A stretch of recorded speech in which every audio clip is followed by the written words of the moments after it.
Коопсуз шаар долбоору 2011-жылы демилгеленгенине карабай, ушул күнгө чейин ишке ашпай жатат. Буга чейин өткөрүлгөн 2 тендер тең ийгиликсиз аяктап, анын чыры ушул күнгө чейин бүтпөй келет. Экинчи жолку өткөрүлгөн тендердин жыйынтыгына Ички иштер министрлиги макул болбой, утуп алган компания менен келишимге кол коюудан баш тарткан.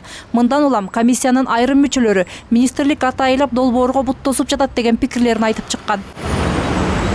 Тендерде 30га чукул комиссия мүчөлөрүнүн берген добушу боюнча эң көп упай топтогон компания шаардын көчөлөрүнө камера орнотууга жана кылмыштарды каттоочу электрондук китепче ачууга $62 миллион каражат сарптаарын айткан. Бул акчаны алар жол эрежесин бузган айдоочулардан түшкөн айып пулдардын эсебинен чогултмак. Атайын биргелешкен ишкана түзүлүп, келип түшкөн каражат мамлекетке 51%, ал эми инвесторлорго 49% бөлүнмөк. Поступили штрафы, да?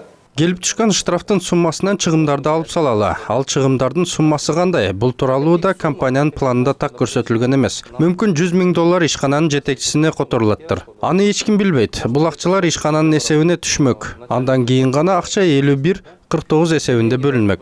Мындай келишим Ички иштер министрлигинин купулуна толгон эмес. Мындан улам күмөн саноолор күч алып, аудит өткөрүүнү чечишкен. Министрдин мындай сактыгы кылмыш жоопкерчилигинен сактап калды дешет адистер. И если бы руководство Министерства внутренних дел подписало... Эгерде министрликтин жетекчилиги бул келишимге кол койгондо кылмыш ишин козгоого жол ачылмак экен. Бул тууралуу премьер-министр катышкан жыйындардын биринде айтылды. Башкы прокурордун биринчи орун басары иш аягына чыккан эмес деген жүйө менен кылмыш ишин козгоодон баш тартканын ошол жыйында билдирди. Эгер келишимге кол кое турган болсок, анын кесепетинен кылмыш ишин козгошу мүмкүн. Жеңүүчү компаниянын иштешине каршы болуу менен тендердин башка катышуучуларын сүйөмөлөө максаты жок экенин Ички иштер министрлиги билдирди. Тескерисинче мекеменин бул боюнча өз планы бар.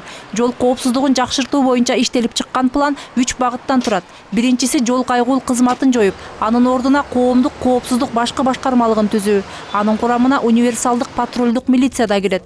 Ал эми экинчи этабында коопсуз шаар пилоттук долбоорун өз күчү менен ишке ашыруу каралган. Удалось достичь договоренности. Молдова Республикасынын ички иштер министрлиги менен келишим түзүүгө жетиштик. Алар бизге программа жагынан жардам бермей болду. Башкача айтканда, чыр-чатак менен коштолгон тендер өткөрүлүп отурбай, өз алдынча эч кандай чыгымдарга алып келбей турган программасын бөлүшөт. Бул софт деп аталган программа өтө кымбат турат. Долбоорду ишке ашыруу менен биз өзүбүз каражат иштеп таба алабыз. Өзүн толук актап, андан соң кеңейүүгө шарт түзүлөт. Учурда министрлик бул долбоорду пилоттук негизде ишке ашырууга аракеттенип жатыптыр. 3 айдын ичинде 2 жерде автоматтык жабдуулар орнотулат. Ал ортодо тендердин жыйынтыгы жокко чыгарыла элек.